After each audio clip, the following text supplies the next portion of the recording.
Vamos ver se agora foi. Testando.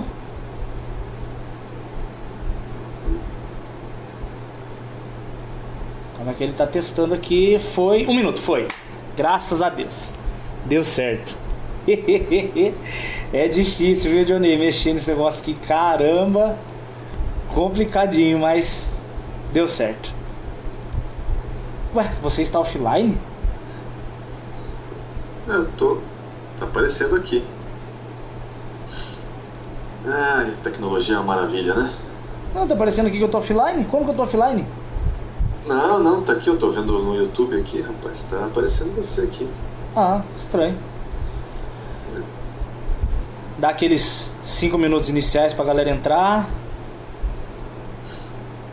Cara, eu vou ter que reiniciar. E testar o meu som também, né? Ver como é que tá o som. Quer reiniciar? Vou reiniciar. Ele tá dando algum defeito aqui.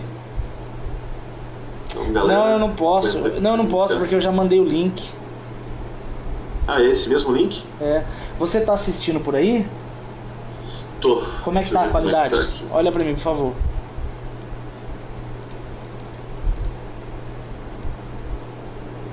O som tá parecendo bom. A qualidade tá boa. Galera, tá indo bem. Pessoal, galera tá falando alguma coisa aí? Tá aparecendo os dois. Boa noite, paz do Senhor. Como é que tá aí, gente, Como é que tá o áudio, o vídeo? Porque aqui tá aparecendo pra mim que o YouTube não está recebendo vídeo suficiente para manter um stream. Esquisito. Ué? Mas pode ser a conexão nesse caso, né? Minha conexão aqui é boa. Deixa eu ver como é que tá aqui. Eu fiz um teste nela antes. Tava com 200 MB aqui. Speed test. 17. Nossa. Tá dando 80 MB de upload, pelo amor de Deus. De upload ou de download? De upload. Nossa, é muita coisa. Tá dando 190 de download e 83 de upload. Não é pra... Ah, vai melhorar. O pessoal disse que tá bom, vambora. Tá bom? Então, beleza. Se tá bom, tá bom. Se tá bom, tá bom. Se der problema, a gente volta, não tem problema. Sei lá, paciência. Não, tranquilo. Apesar que o meu deu uma travada, cara. Ah, agora foi de novo. Não sei se é aí da minha... Sei lá. Diz que tá excelente a imagem, melhor do que ontem, que bom. Deixa eu ver quem tá aí. Galera querida, Alex, Safran, o Ivan. Esse povo, Johnny, é tudo o povo que eu acompanho já faz tempo, rapaz. Eu já sei quem é um por um, sabe? Uhum. É interessante, acaba ficando a nossa igreja mesmo. Isso que me anima, sabe? Porque aquela história, né? Deus sempre providencia alguma coisa. Não tem como... Mesmo tendo pandemia, e não só pandemia, né? Porque isso já vem de antes, mas é uma maravilha, cara. É uma maravilha. Olha o Alan aí, ó. Abraço pra você também, Alan. Ah, o Alan é nosso agrônomo de Vitória da Conquista. Sei. Lembro dele. Já conversei com ele também. Então, a Janine tá falando que eu tô longe, mas cara, eu tô aqui, ó. Ó, se eu esticar a mão, eu tampo a câmera, tá vendo? Eu tô do lado da câmera. Não tem muito o que fazer.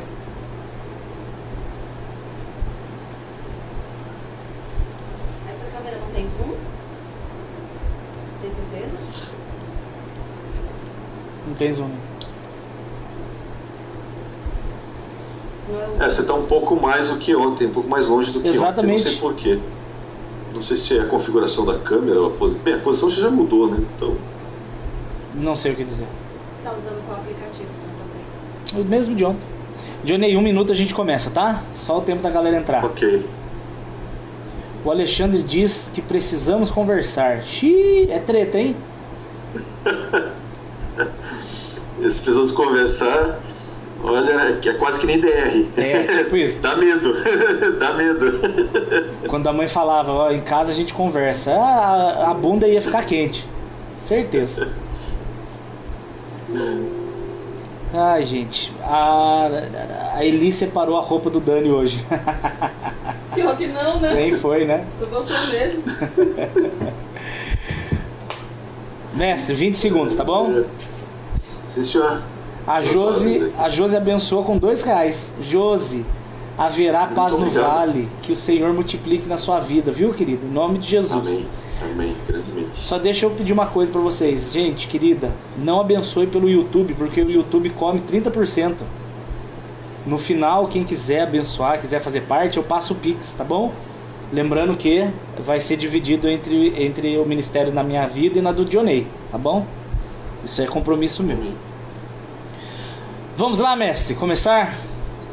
Vamos lá. Gente amada do meu coração e agora do coração do Dionei também, a paz. Amém.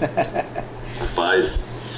Como combinado, hoje nós vamos continuar a nossa exposição revelada do Salmo 34. Particularmente para mim é o meu salmo preferido. Você tem algum salmo preferido, Dionei? Depende da fase.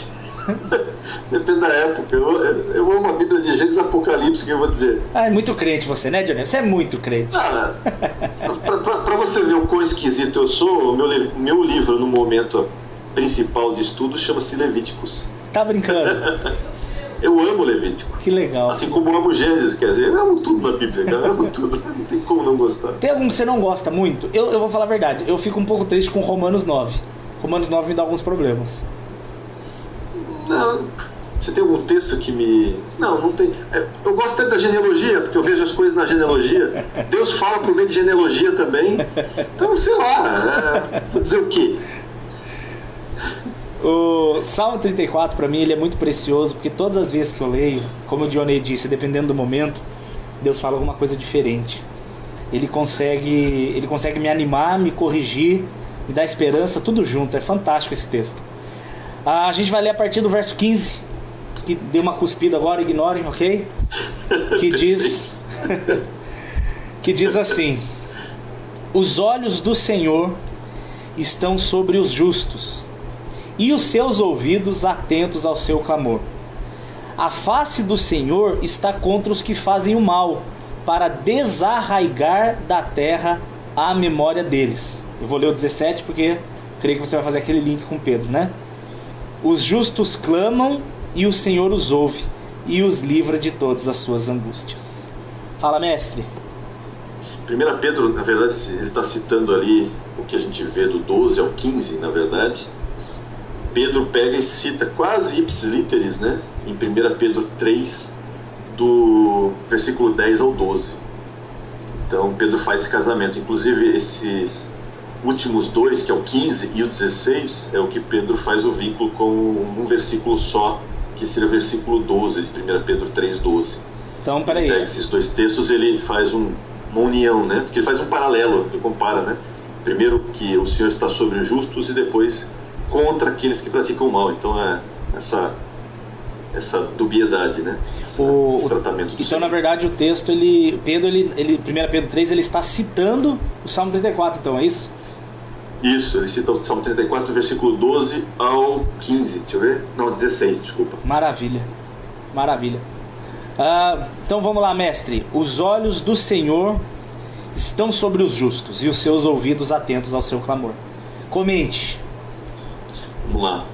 Primeiro que Deus, ele é onisciente, onipresente, onipotente, né? Então ele sempre está sobre todos. Amém. Não tem como você fugir de Deus, né? Mesmo os ímpios que praticam o mal, não tem como escapar dos olhos do Senhor. Tanto que Jesus mesmo vai dizer que aquilo que está escondido vai ser revelado, né? Nada do que está escondido vai ficar escondido, tudo vai ser revelado, né? De uma forma plena.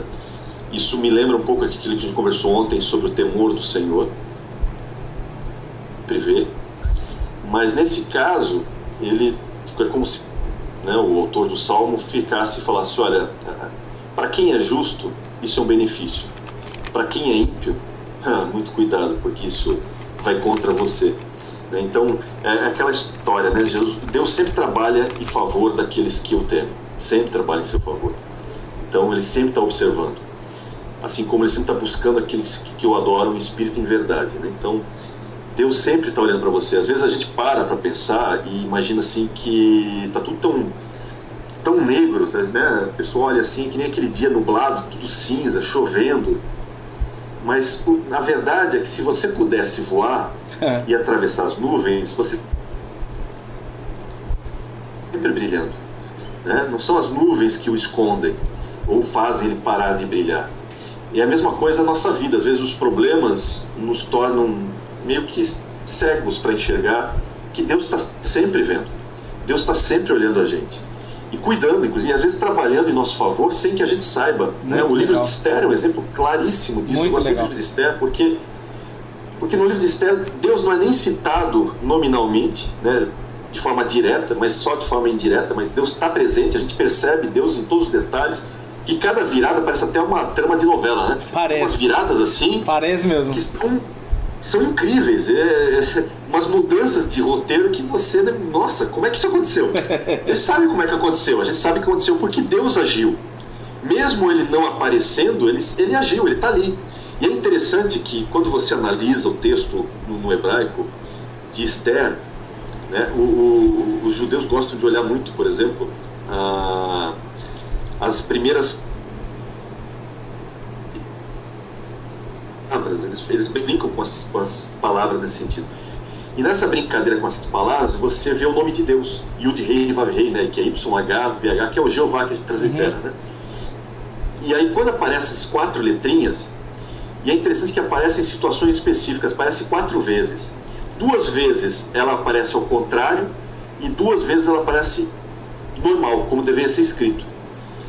E aí é interessante você analisar o contexto quando aparece. Ela aparece ao contrário quando tem uma fala que é contra o povo judeu. Por exemplo, uma fala de Amã, né, contra o povo judeu, ou de alguma forma assim na sua tramóia. Aí aparece escondido o quê? O nome de Deus, mas ao contrário.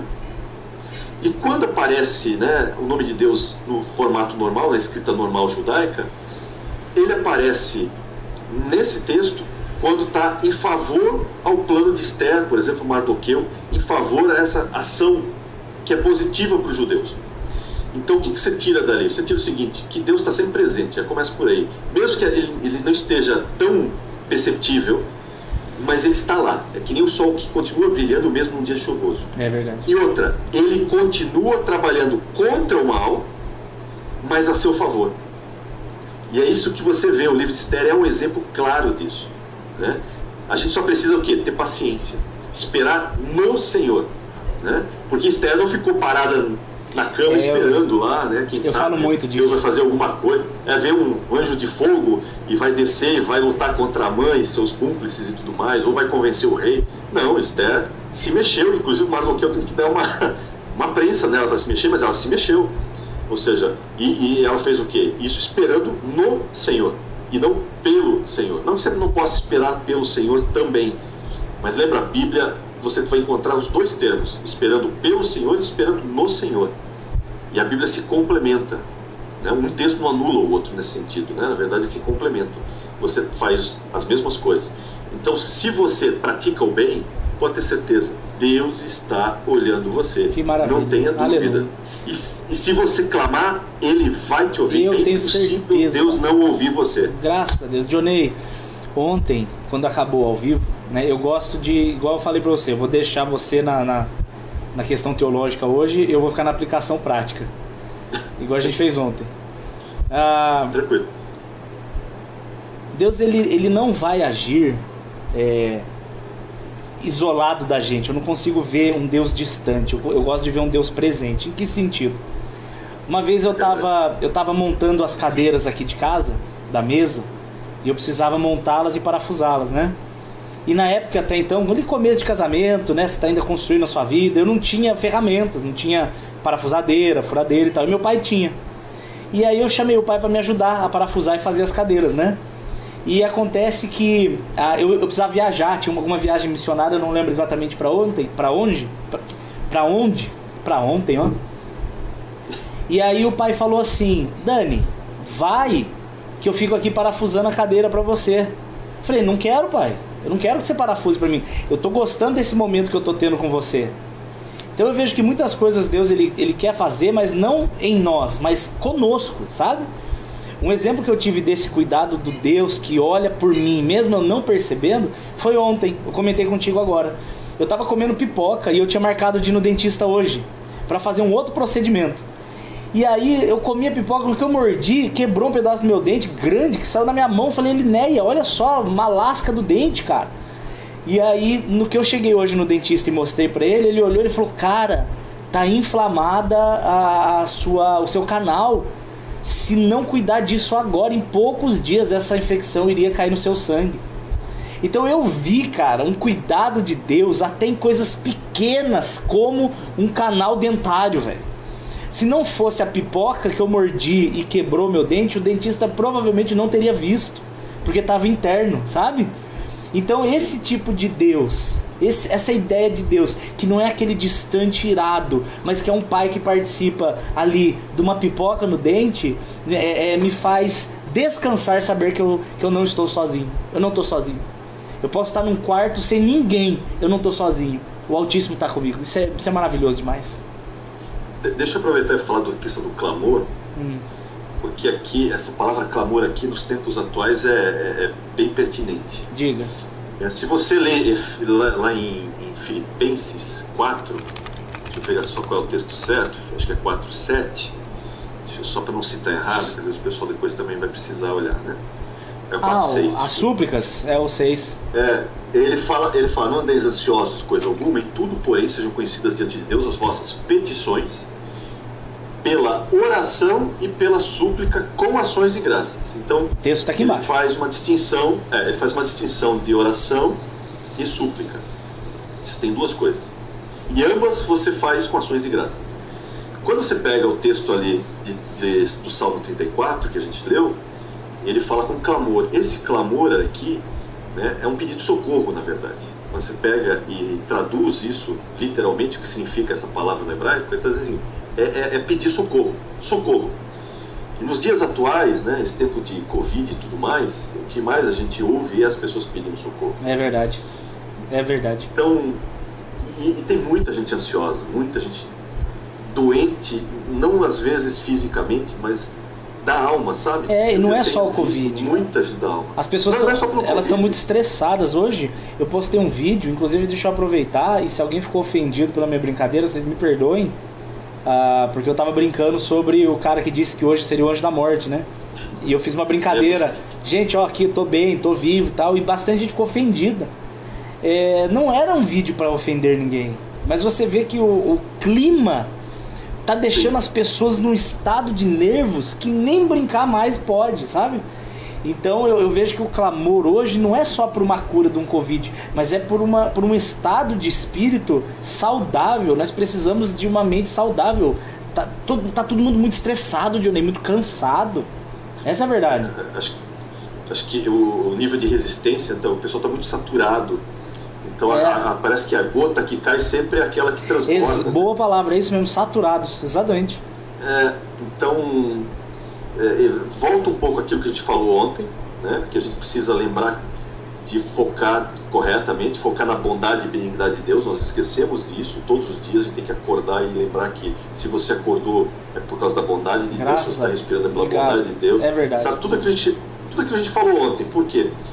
Porque se você acompanhar canais de notícias ou outros canais de YouTube, e alguns, depende do tipo que você pega, você realmente desanima. E aí eu entendo, hoje estava conversando com o meu amigo de Curitiba, o Mauri, e ele estava comentando que uma psicóloga que estava atendendo uma adolescente, cara, que tinha tentado suicídio nesse tempo. E ele falou, ele citou isso como exemplo, e é uma menina de 15 anos, parece. Meu Deus. 15 anos, flor da idade. Mas por que esse desânimo foi tão grande? Por causa de todo esse ambiente que está sendo gerado, né? E tudo isso que as pessoas comem, né? Pelos olhos, pelos ouvidos, de notícias ruins. Isso, gente, é que nem imagina um copo, que você enche um copo com café, né? Você tem um copo com café, é o teu cérebro, digamos assim, tá? Ou você enche com água suja, tá bom? Você está enchendo lá com água barrenta. Você encheu esse copo simboliza o teu cérebro. Bem, não dá para pegar a água barrenta e esvaziar, porque não dá para tirar do cérebro. Então qual é a única forma que nós temos para limpar um copo desse? Eu preciso pegar água limpa e jogar aqui dentro, e ele vai o quê? Vai transbordando, e aos poucos aquela água suja vai caindo para fora, até o momento que a água limpa fica no lugar da água suja. É isso mesmo. É um processo. E a mesma coisa é com a sua mente. Se você alimenta demais o teu cérebro com notícias ruins, com situações ruins, e você joga isso direto, gente, isso é uma esponja, que nem um copo com água barrenta, vai ficar sujo, vai ficar difícil, vai ficar anuviado, até o teu discernimento das coisas anuvia, e você não tem a clareza necessária. Como é que eu tenho clareza? Eu preciso botar o quê? Coisas limpas. E qual é a coisa mais limpa que a gente conhece? A água da palavra. Maravilha. A água se enche da palavra, que ela vai fazendo o quê? Ela vai jogando para fora, sabe, essa sujeira que vai entrando de tudo que você ouve. E aí o que acontece? Você começa a ter um cérebro com mais clareza para poder discernir as coisas. E aí você percebe, minha nossa, eu estou reclamando do quê? Meu Deus, olha como Deus tem sido bom comigo. E aí você vê os Deus nos mesmos detalhes, que nem o Dani falou agora. Gente, tem gente que se pegasse o dente na pipoca e acabar dizendo, pronto, é a gota, eu vou me suicidar, vou me jogar daqui, porque é isso, é Covid, é aquilo, é aquele outro, agora meu dente, vou me jogar daqui. É verdade, não, gente, tudo dá errado, né? Cadê Deus que não viu isso? Cadê Deus em tudo isso? E Deus está presente o tempo todo, Ele não saiu, gente. Então, se você está com esse ânimo tão difícil, clame, peça socorro ao Altíssimo, porque os ouvidos dele estão atentos a você. É isso. É impossível Deus não te ouvir. É verdade, é verdade. Johnny, eu tava vendo, olha que interessante, cara, como uma coisa encaixa na outra. Eu tava vendo um cara comentando sobre... Era um jogo de videogame, na verdade. Era um jogo. É um jogo daqueles... Hoje tá na moda, uns jogos interativos, que na verdade é um filme. O jogo não é um jogo em si, é um filme. E você, dependendo das suas escolhas, o filme desenrola, sabe? É um jogo interativo que chama. E naquele momento, o cara tava explicando para um robô o que era o amor. Então, e ele explicando, e o robô falando sobre as questões químicas do cérebro. Não, mas... Então, na verdade, quando você vê ela, você tem uma liberação de endorfina, do hipotálamo, não sei do que, e produz testosterona. Então você não ama ela. Na verdade, o seu cérebro tem um prazer químico na presença daqueles feromônios. Mostrando que nós somos, na verdade, muito movidos pela nossa química cerebral, né? E o que é interessante?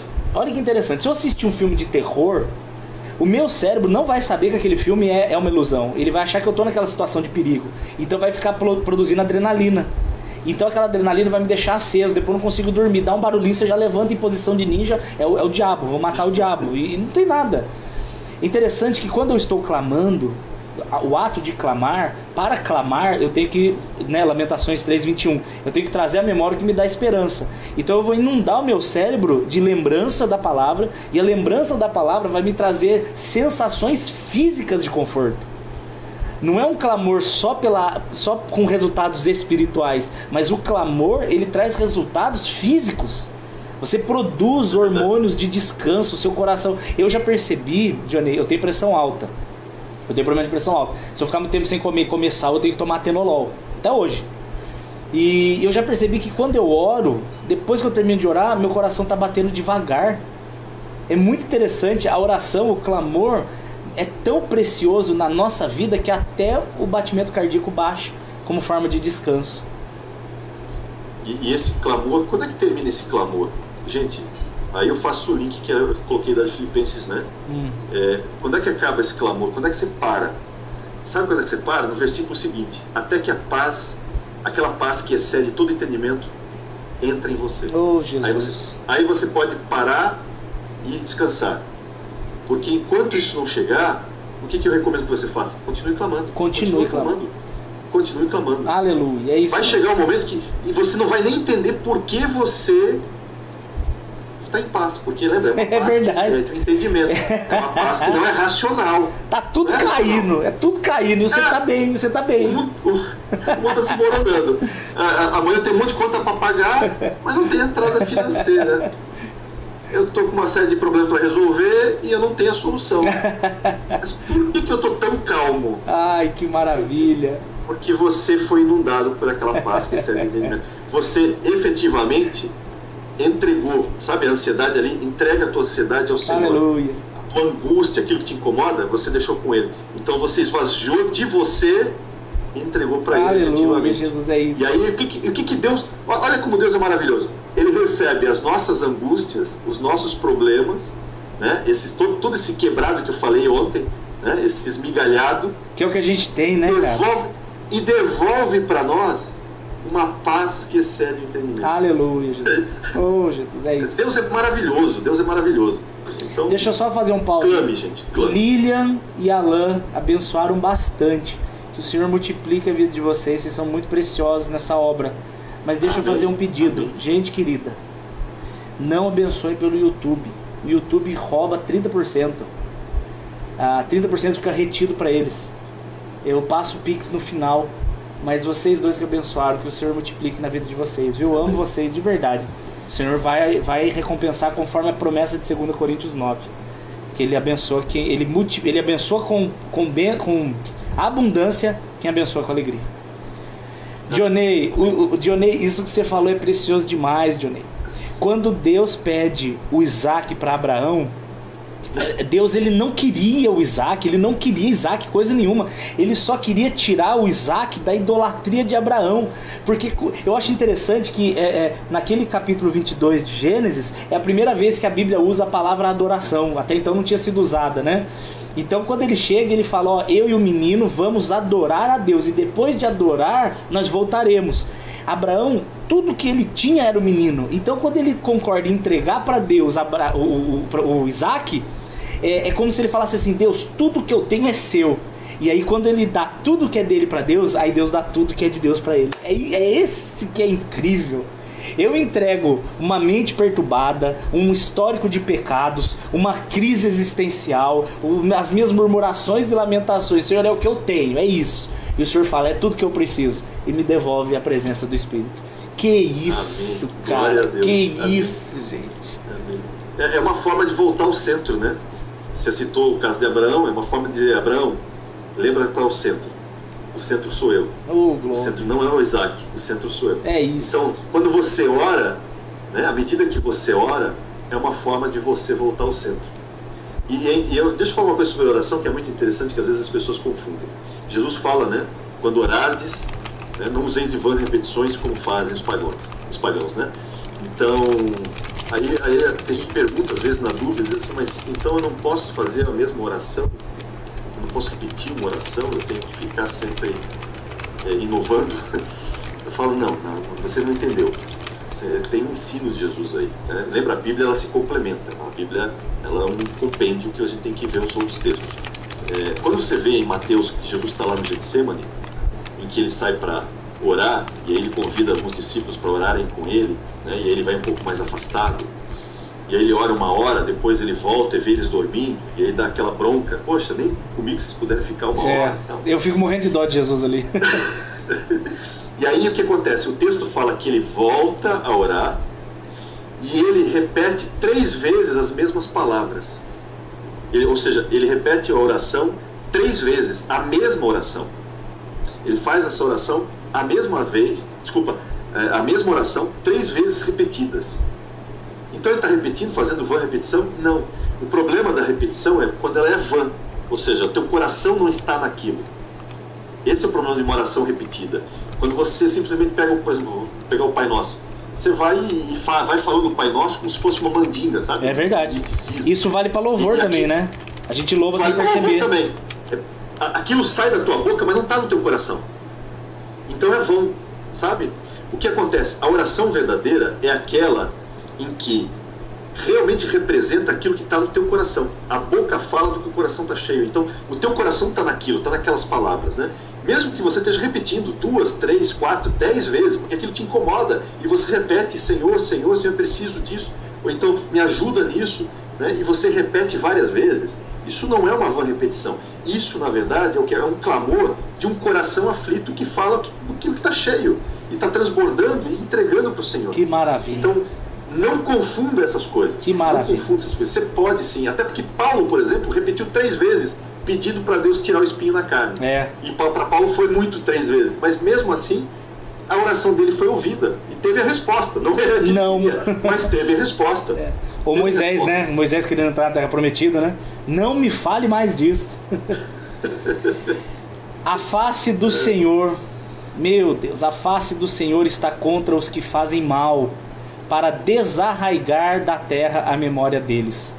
Dionei, uma coisa que eu acho incrível, e é um texto que eu tenho que constantemente meditar nele, quando a Bíblia ensina no livro de Tiago que a ira do homem não resplandece ou não opera a justiça de Deus. Pessoas que me fazem mal, pessoas que são falsas, injustas, que eu fico ali assim, Senhor, eu vou responder, eu vou brigar, eu vou trucidar. E aí Deus fala, a minha face está contra eles. E o que eu posso fazer é muito maior do que o que você pode fazer. Inclusive, eu posso transformar os seus inimigos em seus amigos. E é o melhor jeito de destruir eles, transformar inimigo em amigo. Por isso que a vingança pertence ao Senhor e não a nós. Comente, mestre. Comente, a face do Senhor. Essa questão da face é interessante, sabe? Que eu lembro sempre de Jesus escrevendo no chão, na areia. Lembra daquela questão da mulher adulta? Da do João 8, né? Tem várias teses sobre o que Jesus escreveu na areia. A verdade é que a gente não vai saber nunca. Né? A gente pode ter várias teses. Uns dizem que foi a lista de pecados, outros falam várias coisas. Mas eu gosto de usar a Bíblia, né? A Bíblia é muito interessante e a Bíblia casa com esse texto do Salmo. Jeremias 17:13, se quiser pode botar aí. Vou pôr. Jeremias 17:13. Que ele fala assim: ó Senhor, esperança de Israel, todos aqueles que te deixam serão envergonhados, e o nome dos que se apartam de mim será escrito no chão, porque abandonam o Senhor a fonte de águas vivas. Ou seja, né, o nome destes ímpios que se apartaram de Deus, que não são parte dos justos, o nome deles é escrito na areia. Por que é escrito na areia? É só você ir na praia e escreve na areia e depois ver o que a onda vai fazer com isso. 10 minutos depois. Você vai descobrir. Não tem mais nada ali, depois desapareceu. É a mesma coisa, é o mesmo sentido do Salmo 34, quando ele fala, né, que ele vai simplesmente extirpar, né, não vão ter nem memória deles, ou seja, eles não vão ser nem nomeados. Então, alguns entendem esse texto de Jeremias como se Jesus estivesse escrevendo o nome das pessoas ali, né? Mais velhos, e os mais velhos que são mais espertos e conhecedores da palavra, já olharam aqui e disseram, opa, Jeremias 17, vamos sair daqui. Será que algum deles pensou nisso? Não, é uma tese, a gente não pode dizer, né? Não dá para dizer. Até porque começam pelos mais velhos. E os mais velhos geralmente têm essa sabedoria do texto. Mesmo que não pratiquem, né? Mesmo que não pratiquem. E às vezes o temor pode encher o coração das pessoas. Interessante como Deus ele tem essa... É uma possibilidade entre tantas, tá? É só uma ideia. É interessante como Deus tem essa fixação por nome. Porque você vai ver, por exemplo, Atos 17, quando Paulo termina a exposição dele sobre o Deus desconhecido, ele divide em 3 pessoas, né? Uma, as que zombaram, falaram, isso a gente não quer saber mais, foram embora. Outros falaram, interessante, vamos ouvir disso outro dia. Mas aqueles que ouviram, ele dá nome das pessoas. Ou então Isaías 43, né? Eu te chamei pelo nome, tu és meu. Ou João 10, né? Quando ele fala, conheço as minhas ovelhas pelo nome. É interessante esse negócio que Jesus tem sobre conhecer e ter intimidade. O valor que ele dá. Isso. Essa questão de conhecer pelo nome, a questão do nome primeiro é fundamental, né? O nome é um negócio que você tem que entender o seguinte. Quem nomeia Adão? Deus. Por que Deus muda o nome de Sara e de Abraão? Por que tem essa mudança de nome? Porque nome, gente, tem um significado, né? Assim como o pai dá nome aos seus filhos, isso representa autoridade sobre. Um pai dá o nome dos filhos porque ele tem autoridade sobre os filhos. Deus deu o nome para Adão porque ele tem autoridade sobre Adão. E como ele está fazendo uma aliança com Abraão e Sara, né, nesse sentido, e se estende para Sara, ele quer criar um povo seu, e ele faz aliança com Abraão, ele diz, Abraão, agora você me pertence, agora você é meu. Muito legal. E como agora você está debaixo do meu senhorio, eu tenho autoridade e eu vou mudar o teu nome. Muito legal. E quando Deus muda o nome é para abençoar nesse sentido, né? Nesse tipo de aliança. É o que ele faz com Sara, é o que ele faz com Abraão. Ele abençoa e joga a graça sobre eles, mas não vou entrar nesse detalhe agora. De certa forma, joga a graça sobre eles. Então, essa questão do nome é muito importante. Por quê? Porque quando nós nos tornamos filhos, nós herdamos o nome do Pai. Se somos filhos de Deus, herdamos o nome de Deus. E aí você tem essa questão que nós vamos nos tornar filhos efetivos, porque nós somos já filhos, mas não completamente. Tem esse processo do já ainda não. Sim, mas seremos filhos completos.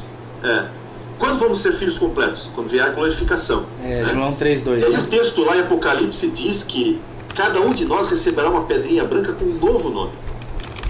É como se dissesse, agora você é meu filho.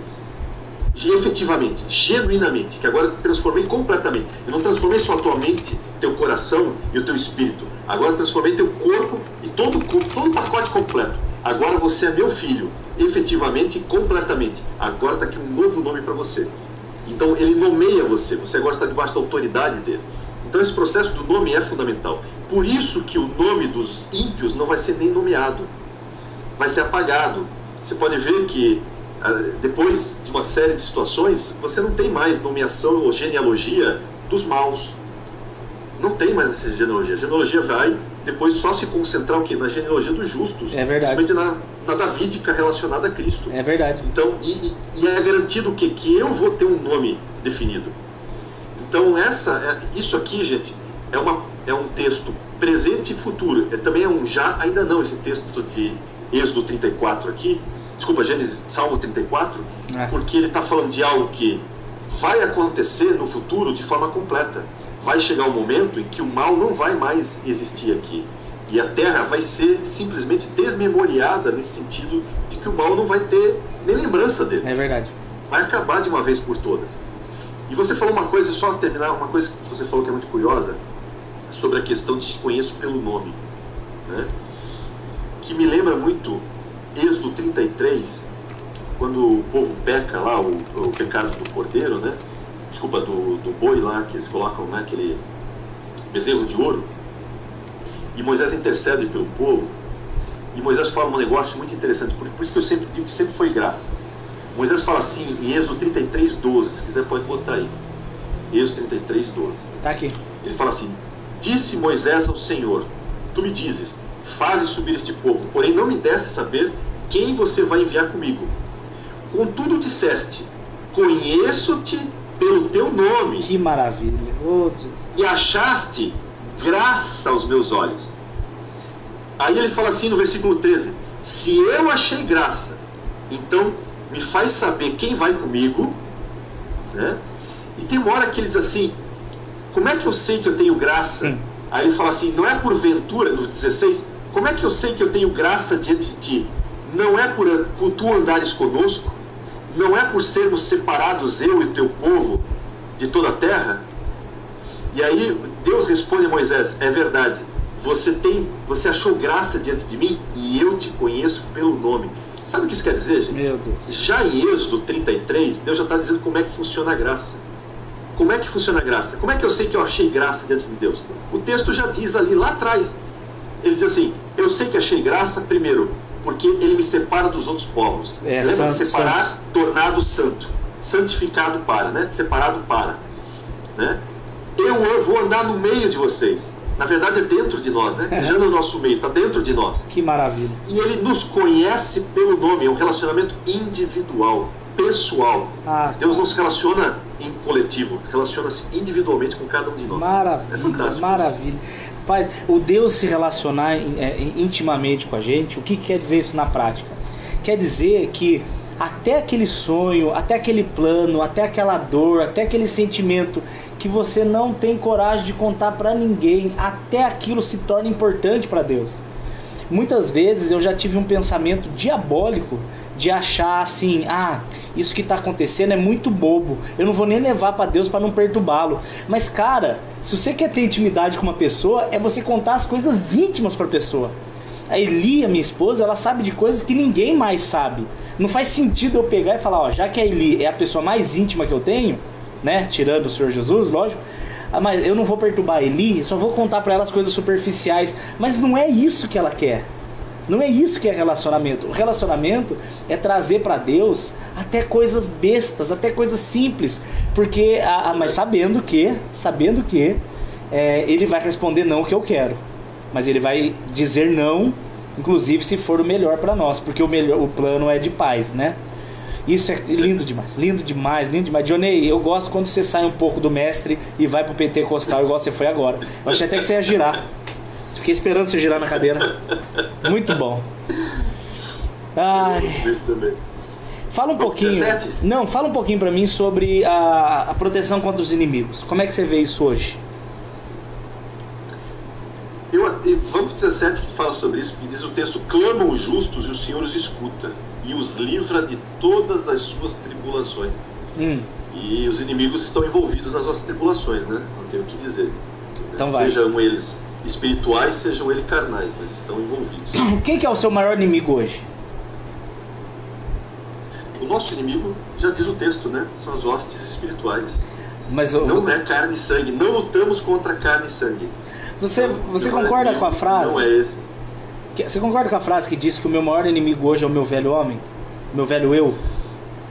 Em muitos aspectos, sim. Em muitos aspectos, sim, concordo. Porque é uma luta constante, né? A briga com o velho homem é diária. Essa milícia, né? Como diz Gálatas 5, que a carne milita contra o espírito contra a carne. Mas você sabe que essa milícia, ela tem um lado positivo? Eu acho que ela tem um lado positivo no seguinte. Em primeiro lugar, ela mostra que eu realmente nasci de novo. É verdade. Isso é fundamental. Terei nojo das coisas antigas. Ela, de certa forma, ela precisa existir. Não quer dizer que a carne tem que vencer. Isso não significa que a carne tenha de vencer. Na verdade, quem tem que vencer é o espírito. Amém. Mas que exista isso diariamente, isso mostra que eu estou vivo e que eu sou filho de Deus. Por quê? Porque é um processo natural. Você é um ser híbrido, né? Deixa eu falar um pouco sobre o novo nascimento. O novo nascimento. Vai dar treta. Vou falar rápido. Tentar, né? Porque eu tenho problema com isso. Vamos lá. Muita gente me pergunta o que é o novo nascimento. E aí eu pergunto, você sabe o que mudou quando você nasceu de novo com Cristo? Porque o novo nascimento, né? Paulo fala, né? Não importa a circuncisão ou incircuncisão, o que vale é ser nova criatura. Maravilha. 2 Coríntios 5,10 fala que em Cristo todos somos nova criação, ou nova criatura, depende da tradução que você queira. Né? As coisas velhas passaram, tudo se fez novo. Ou o próximo João 3 de Jesus, né? Se não nascer de novo, não pode ver o reino dos céus, né? Se não nascer, não pode ver o reino dos céus. Mas o que é o nascer de novo? O que mudou? O que mudou é o seguinte, gente. Ezequiel 36, 26, 27. Né?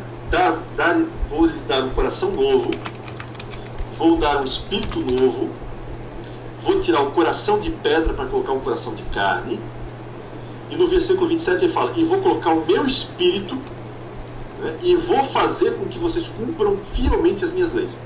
Esse basicamente é o resumo do novo nascimento, né, que você pode associar com Jeremias 31, 33, que fala novamente, né, vou gravar minhas leis na tua mente e no meu coração, e no teu coração. Então quando fala mente e coração novo, né, mente nova, coração novo, está falando da alma. A alma que é o núcleo das minhas emoções e da minha razão. E ele fala, então, como se fosse dizer, vou dar uma alma nova e um espírito novo. E vou te dar o Espírito Santo em você. Só que tem uma coisa que não mudou. Porque nós somos trinos, né? Corpo, alma, espírito. Então eu ganhei um espírito novo, uma alma nova, mas o corpo é o velho. Por isso que quando você aceitou a Cristo e houve essa transformação, ela é interna. Ela não é perceptível, porque o corpo continua o mesmo. E esse velho homem está aqui, né? Essa natureza humana. Por isso que Paulo fala: mortificai a natureza humana. Colossenses 3. Fazei morrer. Colossenses 3,5. Fazei morrer a sua velha natureza, né? Essa natureza humana. Ou, como ele fala em Romanos 8,13, né? Se pelo Espírito você fizer morrer as obras da carne, então tereis vida eterna. Por quê? Porque agora, como eu sou um ser híbrido, porque ainda não fui completamente transformado, lembra? Por isso tem a glorificação do corpo no final. Então o que acontece? Esse corpo, que ainda é o antigo, tem desejos. Aquela máxima que alguns colocam, que o crente novo nascido não pode ter certos pensamentos e desejos. É impossível. É impossível. E não dá para viver. É injusto cobrar isso. Porque o que acontece? Esse corpo tem desejos. O que o corpo gosta? O corpo gosta de preguiça, o corpo gosta de prazer, né? Gosta de comida, gosta de entretenimento. Meu Deus! Não gosta de estudar. Então o que acontece? O teu corpo vai estimular esses desejos em você. Essa carne vai estimular os desejos dela. Cuscuz. Né? Só que você tem um espírito novo dentro de você. E agora começa o embate entre a minha natureza humana contra o meu espírito novo. Por isso que a milícia, né? A carne milita com o espírito contra a carne. Por quê? Por isso que Paulo fala, apresentai os vossos corpos, ele usa a palavra corpo, soma, não usa o seu indivíduo como um todo, os vossos corpos como sacrifício vivo, santo e agradável ao Senhor, que é Romanos 12:1, né? Tá aqui. Por que Paulo fala isso? Por que eu tenho que apresentar o meu corpo como sacrifício vivo? O sacrifício de Cristo já não foi suficiente? Não, e é redundante, né? É redundante, não, Parece, paradoxal, né? Sacrifício e vivo. O velho homem. Parece. O velho homem já foi morto na cruz, Romanos 6, né? Mas a natureza terrena. Por isso que Paulo fala em 2 Coríntios capítulo 5, ele fala assim: nós que estamos neste tabernáculo gememos, porque desejamos ser revestidos. Eu não aguento mais o pecado dessa carne. É a crise de Paulo em Romanos 7, né? O bem que eu quero, o mal que eu quero. 7, o bem que eu quero fazer, exatamente. Então o que acontece? O que você tem que fazer? Quando vier um desejo do teu corpo, que é um desejo pecaminoso muitas vezes, porque às vezes a busca pelo prazer te leva ao pecado. Às vezes a busca, né, pela gula, né, pela comida te leva também à gula e ao pecado. E outros tantos, né, que essa carne coloca. O que Paulo está dizendo? Você vai pegar os desejos dessa carne, tudo que essa carne está querendo produzir, que leva ao pecado, e você vai matar, vai sacrificar. Você vai pegar isso e vai jogar onde? Por isso que ele fala, apresenta como sacrifício. É como se fosse um dedo colocar em cima do altar. Eu vou pegar os desejos dessa carne e vou matar. Por quê? Porque quem tem que mandar é o Espírito, não a carne. E obedecer não é fazer. Diária. E não é fazer o que você tem vontade. A nossa vontade não mostra a vontade de Deus. Muitas vezes eu faço o que eu não quero. Às vezes eu me acho até falso em orar, por exemplo, por um inimigo. Eu quero que ele morra, eu quero que ele sofra, velho. É isso que eu quero. Eu não quero que ele seja feliz. Mas aí eu lembro, por exemplo, da história de Jonas. Eu acho incrível a história de Jonas. Quando ele fala, vai lá pregar para Nínive. E Jonas odiava Nínive. Falei, eu não vou pregar não. Senão eles vão converter, o Senhor vai salvar eles. Aí Deus mostra o amor dele pela boboreira, né, velho? Fala assim, cara, você consegue amar uma boboreira que cresceu ontem, velho. Eu amo essas pessoas que eu criei, sabe? Então eu penso isso, falo, Senhor, é verdade, não é a minha vontade. Eu tenho uma frase, Johnny, que eu vou tatuar lá na testa, que significa, que quer dizer, o céu vale a pena. O céu vale a pena.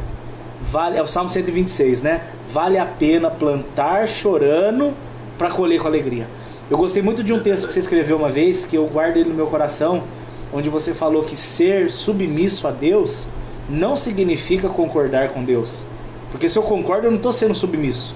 Eu sou submisso quando eu discordo, mas porque a missão de Deus é para lá, aí eu me coloco nessa mesma missão. Submissão é obediência. Muito legal. Exatamente. Temos só 15 minutos. Passa muito rápido. Passa rápido demais. Mas só um porém, tá? Essa guerra, à medida que você amadurece e se torna cada vez mais parecido com Cristo, o índice de vitória da carne é mínimo. Ela vai, sabe, vai despencando. É verdade. E chega um momento que você anda no Espírito. É verdade. Você vai ser perfeito dentro de mim. Por isso que o texto de Ezequiel 36:27 fala, eu vou pôr o meu Espírito e eu vou fazer com que vocês obedeçam as minhas leis. Ou seja, maravilha. O Espírito trabalha comigo. Nós somos de Deus cooperadores. Você coopera com o Espírito. Por isso, quanto mais comunhão você tem com o Espírito Santo, mais fácil esse processo se torna. E mais você anda no Espírito. Desculpa, Johnny, que travou. Eu não percebi. Voltou. Mas o que você está falando é muito legal, porque eu sempre achei que andar em santidade era uma decisão pessoal. Como se eu tivesse que lutar contra os meus desejos. Eu estou com vontade de fazer algo errado, então eu vou lutar para não fazer algo errado. Mas eu não consigo, eu vou perder se eu fizer assim.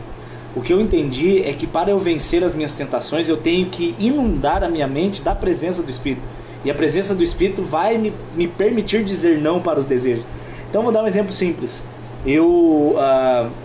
Antes de conhecer ele, né, eu fiquei 2 anos e meio sem sair com nenhuma menina. Entre a última menina que eu saí e tive uma experiência com Deus, até conhecer ele, né, foram 2 anos e meio. Mas, cara, são 2 anos e meio que para você sair de uma vida devassa e entrar numa vida santa, humanamente falando, é impossível. O corpo ele tá viciado naquilo, né? Então, quando eu tava desesperado, eu não ia ficar assim, tá lá a mensagem da piriguete no celular. Eu não vou responder. Não vou responder. Não vou responder.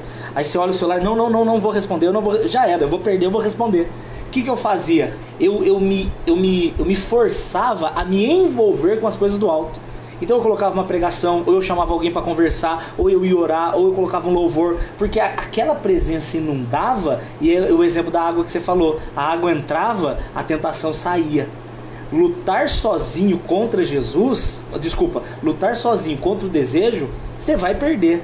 Mas se encher de Jesus, aí ele vence por nós. Eu entendi isso. E bate essa questão com 17, quando você fala, né, que clamam os justos, e esse clamar lembra de pedir socorro, e o Senhor os escuta e os livra de todas as suas tribulações, né? É claro, existe aqui esse compêndio do já é, ainda não, né? Porque quando é que efetivamente isso se cumpre? Porque tem alguns textos, às vezes, que você imagina, mas isso não está acontecendo comigo, então eu não sou justo, porque cada vez acontece, parece que vem mais tribulação. Né? Parece que a coisa piora e engrena, mas na verdade esse texto ele aponta para um cumprimento do que ainda vai acontecer. Lembra? Ele nos enxugará dos nossos olhos toda lágrima. Aleluia. Mas isso não é para agora, isso só lá na frente, bem no finalzinho de todo o processo, quando vier uma nova fase, né? Aqui as primeiras coisas passaram e agora vem, né, novas coisas. Lá em Apocalipse você vai ver isso aí, lá no final. Então esse texto, ele é uma verdade para quem se mantém fiel, né? Ser fiel até o fim. Morte. É Apocalipse 2:10, não é isso? Exatamente, até o fim.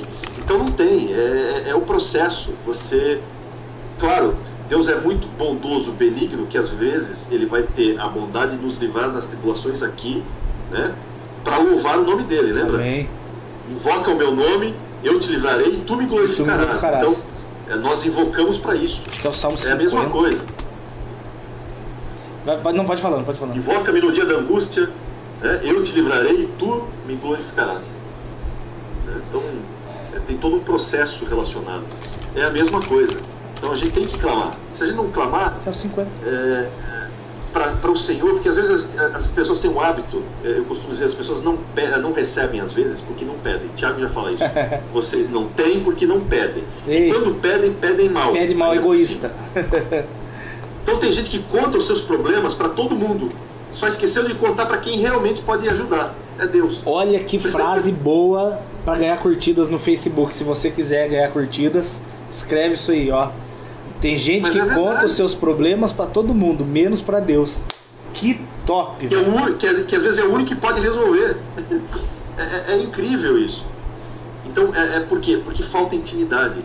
Falta essa oração com clamor, às vezes, com súplicas. O Johnny, quando a Bíblia fala assim, que os justos clamam e o Senhor ouve, e os livra das suas angústias, eu já posso juntar com o verso 19, que diz que muitas são as aflições do justo, mas o Senhor a livra de todas.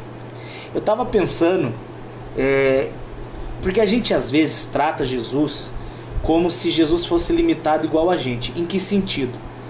No dia que, por exemplo, deu a crise na Volkswagen e eu precisei decidir se eu continuaria na Volks ou se eu abriria a mão para entrar no ministério, aquilo me pegou de surpresa. Eu não imaginava que eu ia ter que tomar essa decisão, né? Só que Deus, ele já sabia.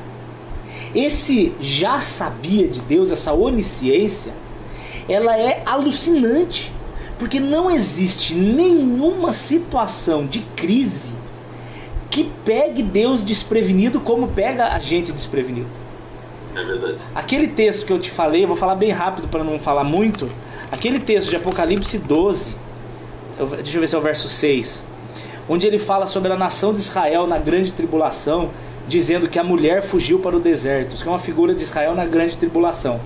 E ela já tinha um lugar preparado por Deus para que ali fosse alimentada por 1260 dias. Se você dividir 1260, gente, por 360, você vai descobrir 3,5. São 3 anos e meio, é a grande tribulação. Então esse texto, ele é de pirar, porque Deus, ele está falando de um problema que ainda não existe, mas na cabeça dele ele já sabe. Ele está falando, ó, essa aflição vai acontecer, ela vai ter uma duração que eu já sei o tempo, ela já tem lugar preparado para eu guardar o meu povo e já tem alimento para sustentar o meu povo. Deus, ele já sabe, ele já tem o tempo, ele já tem o lugar e ele já tem o sustento. Então assim, o fato não é que Deus vai livrar no sentido de evitar que eu passe, mas ainda que eu tenha que passar, Ele me garante toda a capacidade de passar de pé e encontrar a terra prometida. Que coisa linda que é o Jesus, velho. E eu faria até mais, que se você fez o vínculo 17 com o 19, eles têm, né, esse vínculo, e eu diria que o 18 é a ponte que liga os dois. Fala aí. Os dois só acontecem, esse livramento só existe por causa do 18. Falei. Perto está o Senhor dos que têm o coração quebrantado. Maravilha. E salva o espírito oprimido. Ou seja, aquilo que Davi fala no Salmo 51, né? O coração quebrantado e contrito não desprezará o Senhor. Amém. Então, Amém. O que me permite alcançar isso? Primeiro, eu tenho que chegar ao Senhor com aquela, né? Lembra? Com todos aqueles meus cacos e dizer: Senhor, eu não posso, mas Tu podes. Amém. Se Oração de Josafá. Tu. E orar, simplesmente orar. E se a oração não for suficiente, clamar, súplicas, socorro. Até quando? Até você ser ouvido. Porque tenha certeza, Deus não despreza o coração quebrantado. Não despreza nunca. Que maravilha, maravilha, maravilha. O que é? Eu achei que você ia chorar, era tosse. Eu falei, nossa, o Dionei chora também. Muito, muito. Às vezes de alegria. Bastante de alegria. Bem-aventurados são os que choram, né? Então chorar no Senhor é uma coisa boa, né? E tem outra vantagem também, né? Lembra que Ele colhe todas as nossas lágrimas, né? Lá veio ser poeta. Nossas lágrimas. Lá veio o poeta. Tá no texto. Perto está o Senhor dos que tem o coração quebrantado. Eu acho muito legal o coração quebrantado, porque ele mostra que Deus, ele não rejeita o que peca, mas ele rejeita o que tem o coração não quebrantado. Não é o pecado que me afasta de Deus, é a soberba. Ele rejeita o soberbo, né? Tiago 4 ou 1 Pedro 5 e tal. O problema não é você errar. Lógico que errar é um problema, mas isso não é o fim da sua caminhada. O problema é quando a pessoa, ela na falsa humildade, né? Uma falsa humildade, ela chega e fala: não, eu sou muito pecador, Deus não vai nem querer me ouvir. Isso é tornar você soberbo, porque você está achando que o seu pecado é maior do que o amor que Ele derramou na cruz. Sendo que isso é impossível. Impossível. E eu gosto do Salmo 19 de novo, quando Davi fala assim: Senhor, e guarda-me da soberba. Que lembra que ele fala: quem pode pesar as suas próprias faltas? Perdoa-me das que me são ocultas. E ele fala assim: e guarda-me da soberba, então estarei livre de grande transgressão. Né? Eu acho isso fantástico, porque Davi tinha muitos motivos para ser soberbo, muitos. Mas a gente vê que a oração dele é: Senhor, eu tenho noção de que eu me passo às vezes, então me guarda dessa soberba, dessa arrogância, para que eu seja livre de grande, ele chama de grande transgressão. Essa história de que não tem pecadinho, pecadão, tem, eu creio nisso. E ele colocou no Salmo que soberba não é um pecadinho, é uma grande transgressão. Eu creio nisso. É porque, na verdade, igual, por exemplo, a Eveline é uma irmã nossa querida lá de Portugal, ela tá falando, às vezes ela acha que o pecado dela não tem perdão. Isso é uma forma de soberba, porque você tá achando que o seu pecado é maior do que o amor que Deus teve por você. Então, quando você diz para Deus: olha, o que eu fiz não tem perdão, ou não tem jeito para mim, nós estamos indiretamente chamando Deus de mentiroso. Assim como muitas vezes a minha ansiedade é uma forma de incredulidade, porque eu estou dizendo que Deus não é poderoso, ou Deus, ele não se importa comigo ao ponto de me cuidar durante aquele problema.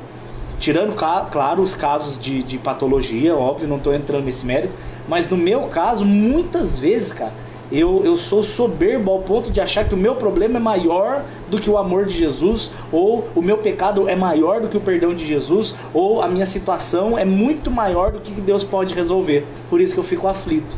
Então que o Senhor nos perdoe em nome de Jesus dessa soberba. Gostei disso. E nos guarde também, às vezes, desse espírito de falsa humildade também, né? Que existe esse espírito de falsa humildade. E do engano, às vezes, porque o pecado, ele nos engana, né? Hebreus 3,13 fala que o pecado engana a gente. Certo. Às vezes, sabe o que é? Às vezes não é nem questão da soberba também, é questão de cair no engano do pecado.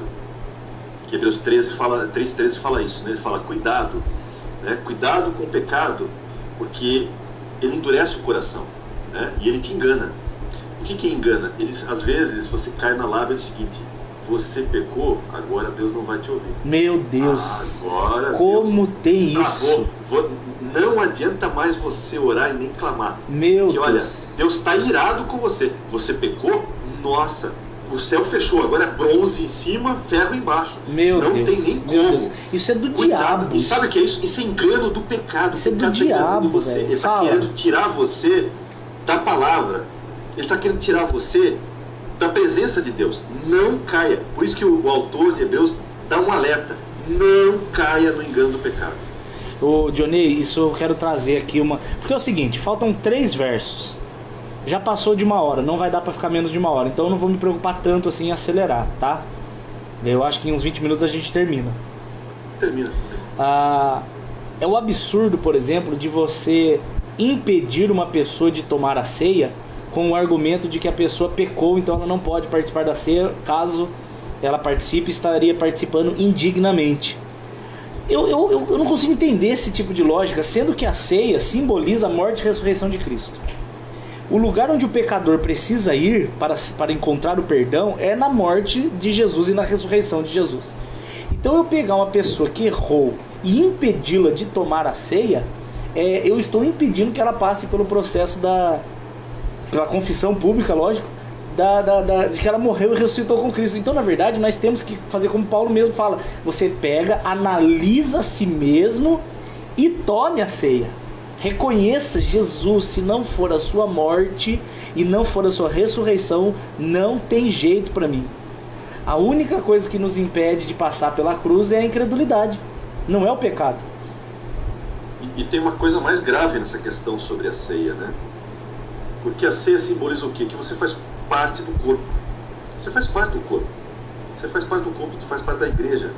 No momento que eu me nego a tomar a ceia, ou caio nessa bobagem de não tomar, é como se simbolicamente dissesse: eu não faço mais parte desse corpo. Olha, eu não faço isso. mais parte disso. É isso. Então, sabe, é uma bobagem tremenda, porque primeiro, ninguém é digno. Ninguém é digno. Gente, quer que eu prove para você que não é digno? Eu vou mostrar para você. Lá em Apocalipse diz que tinha um livrinho que tem que ser aberto. Que legal. E aí se procurou alguém para abrir. Procurou embaixo da terra, na terra e nos céus. Que alguém legal. digno de abrir o livro. E o texto diz: e ninguém foi achado digno. Muito legal. Ninguém, nem nos céus, nem na terra e nem embaixo da terra. Muito legal isso. Aí eles começam a chorar. Mas hoje diz: calma, fica tranquilo. O cordeiro que foi morto é digno. Maravilha. Só ele é digno. Graças a Deus. Nenhum de nós tem essa petulância de dizer que é digno, né? Então, quem nos torna digno? Ele nos torna digno. Graças a Deus. É ele quem nos justifica. É ele quem nos salva. É ele que nos torna digno. Graças a Deus. Então, isso passa pelo processo que você comentou, por esse mesmo processo. Então, gente, não fique nessa neura. Na verdade, é aquilo que o Dani falou. Você se examina. Quando eu me examino, realmente, a mim mesmo, eu estou conversando comigo e com o Espírito Santo que está em mim. E o Espírito Santo que está em mim é que vai me dar a bordoada que eu preciso. Ele vai dizer: olha, sabe, antes de você tomar ceia, eu vou te dar uma dica. Vai lá e conversa com aquele irmão que você xingou ele semana passada e pede perdão. É muito difícil. Porque ele faz parte do corpo também. E você faz parte do corpo também. E isso não casa com quem é do corpo de Cristo. Então, vai lá.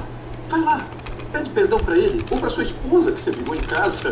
Ou para seu marido que você xingou antes, que estacionou errado. Sei lá. Às vezes acontecem umas coisas bobas.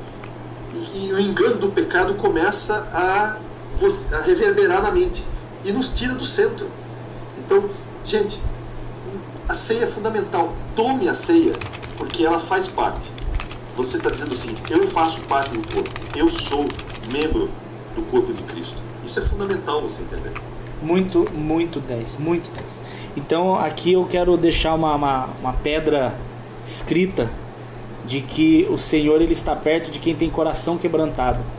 Isso quer dizer que não importa, querido que está me assistindo, a mim, o pastorzão Dionei, não importa o que você tenha feito, Não importa, seu passado não importa.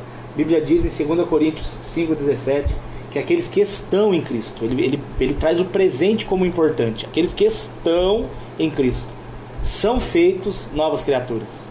E as coisas velhas se passaram, tudo é novo. Então não caia nessa acusação do diabo. É aquele sentimento da pessoa velha que acha que não dá mais tempo. Ah, não dá mais tempo pra mim. Sempre dá tempo. Sempre é hora de coisas novas. Quantos anos Moisés tinha quando ele foi levantado como líder do Egito, Johnny? Para Israel, 80 anos. 80 foi chamado anos. Lá que tinha sarça ardente por 80 anos. Gente. 80 anos, gente. Ele tinha 80 anos quando Deus começou o propósito na vida dele. Então você não tá velho demais. Você não tá velho demais. Abraão é 75. 75. Abraão 75.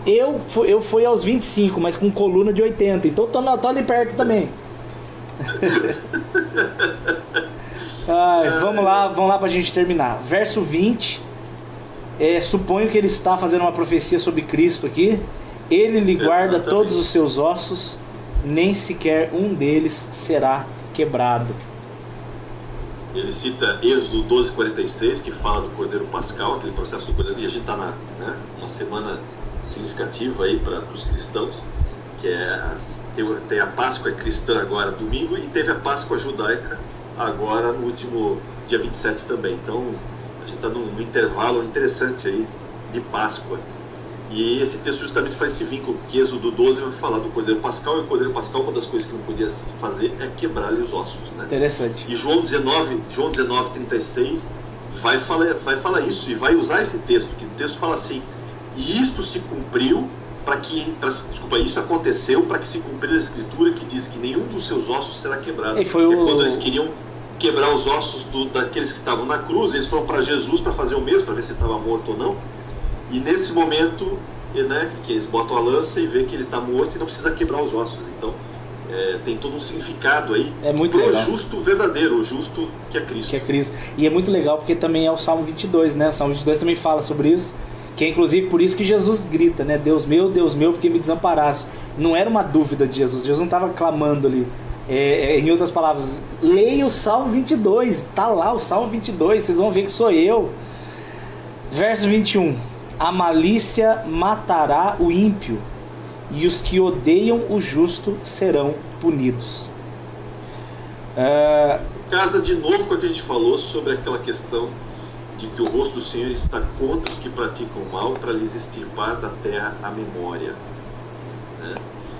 Então é mais uma promessa relacionada a essa mesma questão do já é ainda não, ou seja, isso cumpre em parte, mas vai ter um momento em que todo esse pacotão desses ímpios, eles vão ser reunidos num pacote só, e vão ser todos eles colocados no Guerrena, no famoso Lago de Fogo, que é a segunda morte. É Guerrena que fala? Então, é Guerrena. Eu sempre falei Geena, tô errado? Não tem problema, né? Deus não está preocupado com a sua... Quer que eu vá para lá? Com a sua pronúncia perfeita, que nem a minha é. Então... Uma coisa que eu tive uma experiência interessante uma vez, Johnny, eu estava em Brasília e eu tive a minha carteira roubada por um cara que eu achei que era meu amigo, cara. Conversando com ele, assim, eu tava arrumando as mesas para ajudar meu sogro, porque meu sogro, na época, ele tinha um food truck, e ele foi servir lanches e tal, e eu fui de garçom. E aí eu derrubei minha carteira, e o cara que tava ali vigiando o carro e tal, eu vi que ele pegou, mas eu não tive como provar. Enfim, ele acabou roubando. O meu desejo inicial foi de que ele fosse morto pelo Senhor Jesus ali, sabe? Senhor, eu entendo. Derrama um fogo, eu sou seu filho, me protege, eu sou seu servo, te sirvo e tal. E aí veio um entendimento, cara, quando fala sobre a dor e o ranger de dentes, o Espírito Santo como se perguntasse pra mim: Dani, você quer mesmo que por causa de uma carteira ele passe a eternidade sofrendo no fogo que não apaga, no verme que não morre? Você tem certeza que você quer isso? Você não prefere que eu converta ele, salve ele? Eu falei: Jesus, é verdade. É verdade. Então às vezes a gente lê esse texto falando assim, ó: a malícia matará o ímpio e os que odeiam o justo serão punidos. Você fala: ai, que delícia, Deus vai me vingar. Mas isso aqui não é um sentimento de alegria. Isso aqui é triste, velho. Isso aqui é como se fosse assim: olha, Deus falando, eu sei que te fizeram mal, eu sei que alguém te feriu, mas se essa pessoa não vier a se converter, eu vou me vingar, pode ficar tranquilo. Então o sentimento que eu tenho eu passo a ter amor pelo meu inimigo, cara. Porque eu quero que ele... Eu tô sendo sincero, você sabe que eu não minto, eu não preciso fazer Sim. teatro, eu sou sincero. Muda o meu sentimento pela pessoa. Deu uma travada. Deu uma travada. Tudo bem. Voltou. O que você acha Então, disso? e, inclusive essa palavra que está traduzindo na versão que você tem aí, fala, como é que é? Malícia, né? Na minha, por exemplo, está infortúnio. Infortúnio. Mas a palavra ali no hebraico ali é o mal mesmo, sabe? O mal. No sentido literal da palavra, algo que é maligno, algo que é desagradável, sabe? Então ele está falando o seguinte: o que nos leva à morte? O pecado. O pecado é algo ruim, né? As trevas. Então você vê sempre esse paralelo. Então, se você tiver uma vida baseada no mal, não tem, como Paulo fala, se você semear na carne, da carne colherá corrupção, não tem como escapar, é morte. Então, o ímpio, né, pela sua natureza, se ele não se converter, ele vai colher o que está plantando. Não tem como, que de Deus, ou você vai encontrar Deus com a graça, ou você vai encontrar pela justiça. Só existem esses dois pontos, né? Então, quem aceitou a Cristo está dizendo, olha, é o seguinte, eu não tenho como, né, de mim mesmo alcançar a salvação. Eu não tenho como alcançar a justiça de mim mesmo, porque eu reconheço que eu sou pecador. Mas Cristo que morreu por mim, né, me salvou e me perdoou e me limpou de todos os meus pecados. Graças a Deus, Então, aleluia. É pela graça e pela misericórdia que eu vou ser justificado, não pelos meus atos. Só que quem rejeita Cristo, quem se torna rebelde ao Filho, como diz o texto de João 3,36, sobre ele permanece a ira de Deus. Ou seja, quando ele tiver que prestar contas, porque todos prestarão contas de uma forma ou de outra em algum momento, ele não vai ter esse mérito, digamos o seguinte, de usar Cristo como o seu Salvador. Seu advogado. Ele vai dizer o seguinte: eu vou porque eu acho que eu tenho obras suficientes. Ih, caiu na soberba. Uma pessoa boa. Ferrou, já era. Não tem como escapar. Por quê? Porque daí é a justiça que vai condená-lo, né? Então não tem, gente. A gente precisa entender isso. Por isso que temos que orar pelos inimigos, temos que orar pelos ímpios. Por quê? Para que se salvem, para que sejam salvos. Essa é a nossa natureza. A natureza do cristão é não só ter a salvação para si, porque isso é egoísmo. A nossa natureza é transbordar isso, o Evangelho, para que alcance a todos. Porque senão eu seria... Pode falar. Porque a boca fala do que o coração está cheio. Sabe, uma coisa que eu não falei lá de Ezequiel 36, 26, quando ele pega e tira o coração de pedra e bota o coração de carne, né? Lembra, Deus não é escultor, Deus é oleiro. Deus é oleiro. O oleiro mexe com barro, não mexe com pedra. Pedra é escultor, mas Deus gosta de mexer com barro. Então o que ele faz? Pedra não dá para você plantar semente para poder regar e nascer algo. Não dá para botar isso na pedra. Tem que botar onde? No solo, no barro. Então o que ele vai fazer? Ele vai tirar o coração de pedra e colocar um coração de barro, carne. Porque lembra, nós somos pó com água. 60%, 70% do nosso corpo é água, né? Então quando ele bota um coração de carne, ele está dizendo assim: é um coração que é de barro com água, água da palavra. E aí eu posso botar a semente da palavra, ele vai frutificar e vai germinar lá. Muito legal. E esse coração eu posso pegar e modelar. Modelar quem é o modelo? Cristo. Eu quero fazer o teu coração igual de Cristo. Ó, o modelo é ele. Eu vou te modelando aqui. E quanto mais água tiver, melhor, porque o barro fica mais maleável. Verdade. É por isso que não pode endurecer o coração. Por isso, cuidado com o engano do pecado. Hebreus 3, né? O pecado endurece o coração. Hebreus fala disso. Então você tem essa questão. Mas tem uma coisinha curiosa nessa palavra carne, que é bassar, né? Que tem 3 letrinhas em hebraico, e hebraico tem várias letras, são polissêmicas. Pode falar com calma. Significa várias coisas. Pode com calma, você está acelerado, calma. Tá, então vamos lá, vamos relaxar. A palavra carne no hebraico tem 3 letrinhas, tá? Eu não vou citar as letras que são em hebraico, não vem ao caso. São 3 letras. O hebraico, quando foi escrito, na época de Cristo, na época antes de Cristo, no Antigo Testamento, ele é escrito sem as vogais. As vogais vieram quase 1000 anos depois que os maçoretas criaram as vogais. Então, era tudo consoante. Imagina você escrever um texto sem vogal. Meu tudo Deus. consoante, né? Aí o que acontece? Vai ter várias palavras que, dependendo da vogal que você usa, muda o significado no contexto. Mas dá para fazer brincadeiras com palavras parecidas. Tem as mesmas letras, mas significam coisas diferentes. E Deus faz uma brincadeira nesse texto, porque ele usa o texto como carne, que significa, né, passar, que significa carne.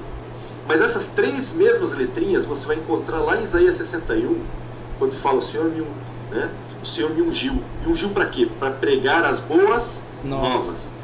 Boas novas é evangelho. Sabe como é que se escreve boas novas em hebraico? As mesmas 3 letrinhas. De carne? As mesmas 3 letras de carne. É como se Deus brincasse e dissesse assim: eu vou tirar o coração de pedra e vou colocar em você um coração de boas novas, um coração de evangelho. Sabe por quê? Porque o coração, né, a boca tem que falar do que o coração está cheio. E eu vou encher o teu coração de evangelho. Eu vou encher o teu coração de evangelho, das boas novas, para que você fale para todo mundo. Porque o evangelho tem que ser pregado e falado. Muito legal. Então, gente, não deixe de pregar o evangelho, porque o ímpio, ele só é ímpio porque não conheceu a Cristo muitas vezes. Muito legal. Precisa ter oportunidade. E lembrando que o pregar o evangelho não significa que você tem a obrigação de converter. Uma boa pregação, que a gente considera o quê? Eu falei e a pessoa não creu porque eu falei mal. Não existe isso. O mesmo Jesus que pregou o evangelho, por exemplo, para Pedro, foi o Jesus que pregou para Judas. Quer dizer que com Judas Jesus falhou? Se Jesus tivesse falado diferente, quem sabe Judas teria sido convertido se Jesus tivesse falado de outra maneira? Então não é pelo modo de falar. Ele fala isso em Mateus 10, né? Vocês serão levados à presença de pessoas importantes. Não vos preocupeis com o que ou como a vez de falar, porque é o Espírito que fala. Então, assim, tem pessoas na minha família que eu amo demais e que eu quero muito ver convertida. Já falei de Jesus várias vezes. Eu estava na academia há pouco tempo atrás e uma mulher, eu falei muito do evangelho para ela não quis, velho. E eu cheguei e falei, meu Deus, será que se eu tivesse falado de outro jeito? E na verdade o Espírito Santo falou, não, Dani, o coração era fechado. Então, assim, não medir uma pregação boa pelos resultados, mas saber que a partir do momento em que o Espírito Santo te usou e você pregou, você foi o bom perfume de Cristo, tanto para os que se salvam quanto para os que se perdem. Nós pregamos, o Espírito convence, enfim. E essa cobrança é do diabo. Essa cobrança de você quer pregar para quem, se você não converte nem o teu marido, você não converte. Mas não sou eu, velho, não sou eu, é ele que faz. A gente só é instrumento nesse sentido. E olha uma coisa curiosa, Dionei, só um comentário curioso. Nós estamos com 152 pessoas agora. Começamos com 30 e poucas. Tem mais pessoas agora, depois de 1h10, do que no começo. Que louco. Sim. O pessoal tá sedento mesmo. Amém, amém. Glória a Deus. Vamos lá, o último verso? O último? Vamos. Esse último é para fechamento de ouro, né? O Senhor resgata a alma dos seus servos. Já está dando aqui, já está dando toda... É o spoiler, né? Da cruz de Cristo. É o spoiler da cruz de Cristo no tempo de Davi. Amém. Né? O Senhor resgata a alma dos seus servos, e dos que nele confiam, nenhum será condenado. Graças a Deus. Será condenado. E aí? Gente, a gente está na Páscoa. A Páscoa é o resumo. Na verdade, a Páscoa é efetivamente o cumprimento daquilo que está lá. Aquilo se cumpriu em Cristo. Cristo nos resgatou na cruz. Aquele processo que começou, na verdade, um plano, né? O cordeiro que foi morto desde a fundação do mundo, como está em Apocalipse, ou, como diz Pedro, né? O cordeiro conhecido antes da fundação do mundo. A cruz foi o ato principal. A Bíblia é sobre a cruz. Gente, Gênesis 1:1 já fala disso. Apocalipse fala disso, porque fala do Cordeiro Pascal. Então você tem Cordeiro Pascal de Gênesis a Apocalipse, porque Gênesis 22 também, que você citou, né, o sacrifício de Isaac, quando vai oferecer Isaac, na verdade. Ali já fala do Cordeiro, que na verdade nem aparece o Cordeiro, lembra que Abraão fala, né, o Cordeiro, não se preocupa. Isaac pergunta, cadê o animal que vai ser sacrificado? E aí Abraão diz, Moriá, não se preocupa, com o Cordeiro o Senhor proverá. Só que depois que não acontece o sacrifício, que o anjo para ele e tal, o animal que aparece não é um cordeiro, é um cabrito. Preso pelas pontas. Cadê o cordeiro, então, que Deus proverá? Que cita lá em Abraão, em Gênesis 22. Esse cordeiro é o cordeiro que tira o pecado do mundo, que João diz, eis o cordeiro. Ó, tá aí. Você queria saber cadê o cordeiro de Abraão? O cordeiro de Abraão está aqui, ó. Eis o cordeiro de Deus que tira o pecado do mundo. Maravilha. Nossa, maravilha. Gente, maravilha. Não esqueça, Páscoa não é chocolate. Por favor. Por favor. Mas eu não posso comer chocolate? Não é chocolate. Pode. Ufa. Inclusive quando fora da Páscoa também. Mas, gente, a Páscoa fala da morte e da ressurreição de Cristo. Meu Deus. Não podemos esquecer isso, porque esse é o nosso passaporte para a vida em Cristo. Graças a a vida Deus. eterna. Obrigado. Não tem como. Johnny, uma vez eu ouvi um pastor falando, eu queria lembrar quem. Ele orou assim: Senhor, me dê por um segundo a noção do que é eternidade, para que eu nunca mais me desvie com as coisas temporárias dessa terra. Porque quando fala sobre isso, eu não sei como, por que isso acontece, não sei explicar, mas se você chega num culto que fala sobre, olha, Deus está aqui e vai derramar uma vitória na sua vida, cara, ferve o coração. Olha, Deus vai trazer uma cura sobrenatural, ferve o coração. Deus tem uma porta de emprego aberta, ferve o coração. Mas quando fala, olha, Deus te livrará da condenação eterna e te dará a eternidade com Ele na glória, não ferve tanto. Parece algo muito mais metafísico do que algo realmente empírico ali. Eu falo, não, senhor, mas... Isso é simples responder. Eu falo assim, ó, senhor... Paulo fala, se esperarmos em Deus somente nesta vida, somos os mais miseráveis dos homens. 1 Coríntios 15. É o que você está falando. Então fica tipo assim, Senhor, olha, graças a Deus pelo meu carro, eu tô vendo ele aqui, lindo, mas a salvação ainda não, né? Porque vai ser lá só, né? Ainda vai demorar um pouquinho para eu morrer. Rapaz, a maior vitória, a maior honra, a maior glória, a maior mega cena da virada gospel celestial é você chegar naquele dia e ouvir: vinde bendito do meu Pai, vem possuir a terra que te está preparada, a herança é tua, teu nome está escrito no livro da vida. Cara, é isso que tem que ferver o meu coração, meu Deus do céu. Esse é... que nem Jesus, né? Quando os discípulos chegam e os demônios se sujeitaram e tal, e aí ele fala assim: vocês estão alegres por isso, Alegrem-se muito mais, porque o nome de vocês está escrito no livro. Graças a Deus, é isso, aleluia. É que nós não temos essa noção muitas vezes, né? Exatamente isso. É a visão temporal, é aqueles castelos que... Tio Eros falou. Que o pastor Eros falou muito sabiamente, que às vezes nós construímos e serve de âncora e não nos deixam seguir na vida cristã. Muito verdade, muito verdade. Maravilha. Mestre, vamos orar para a gente entregar isso a Deus?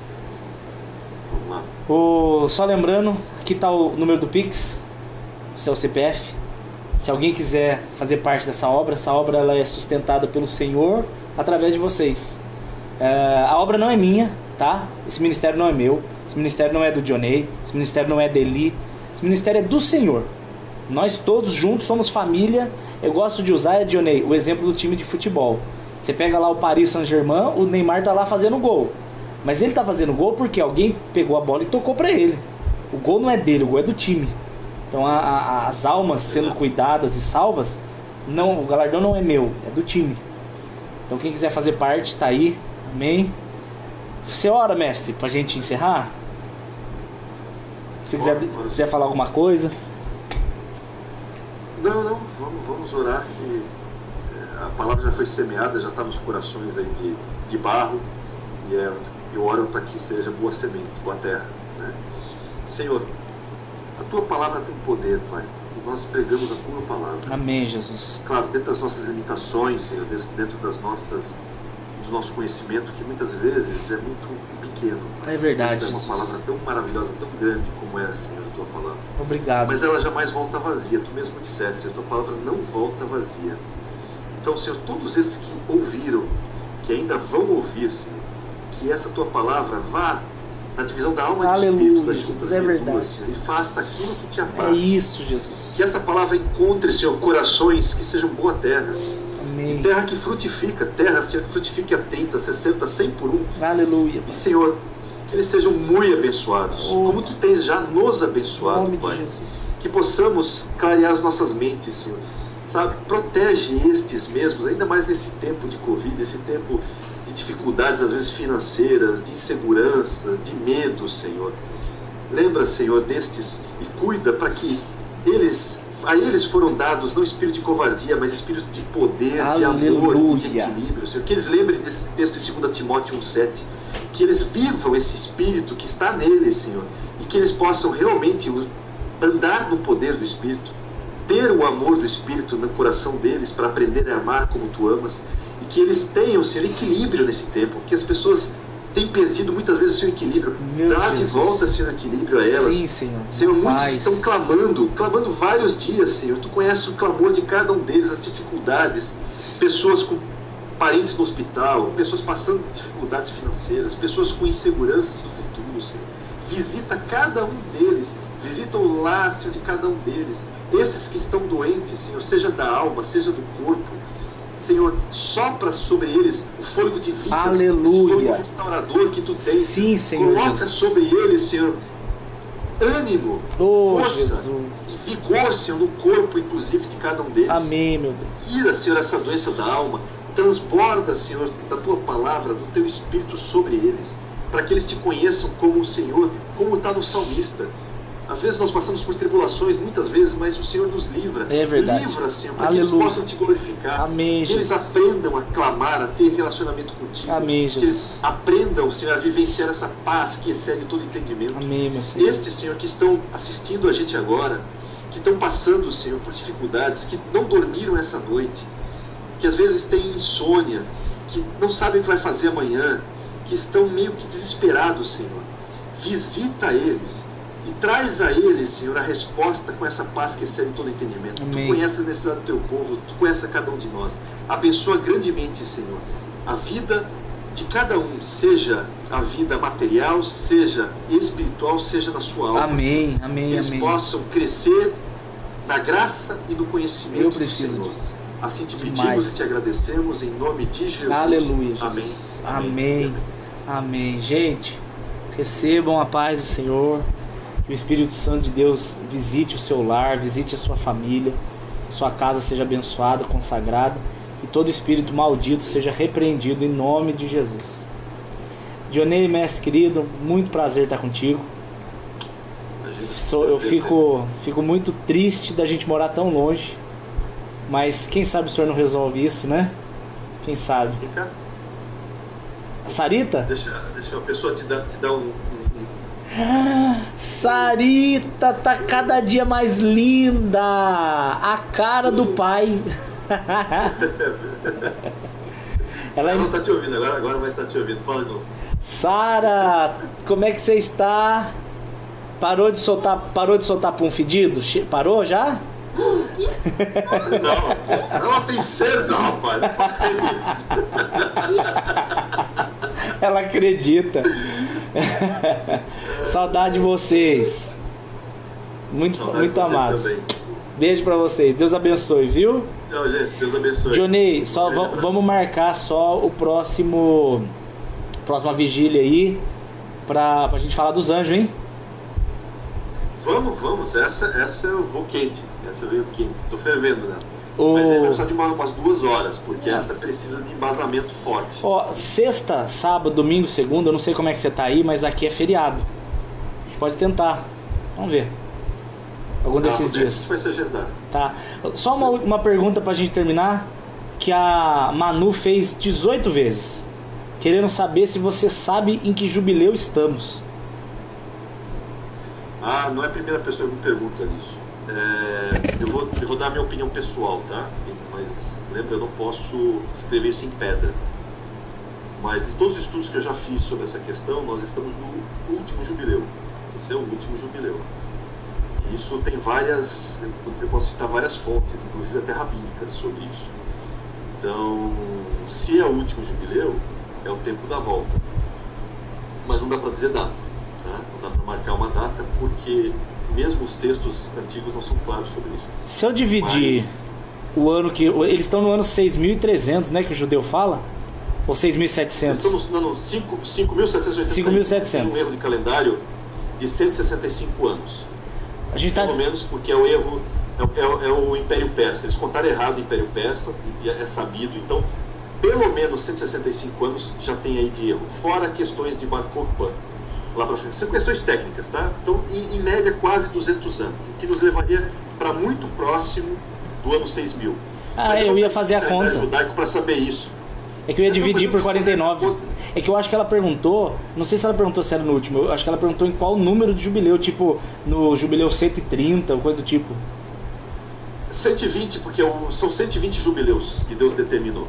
São 120 jubileus no Kairos de Deus, no Kairos, não confunda com o Cronos. O Kairos de Deus são 120 jubileus. E eu preciso só da cruz para saber disso. Por quê? Porque a cruz acontece no jubileu 80. Eu não sabia disso. Tá? Porque são cada 40 jubileus são 2.000 anos. Né? Você tem essa questão até na idade de Moisés. Moisés, por exemplo, vive 40 anos no Egito. Depois 40 anos cuidando das coisas do sogro. Depois 40 anos guiando o povo do deserto. Então são 120 anos.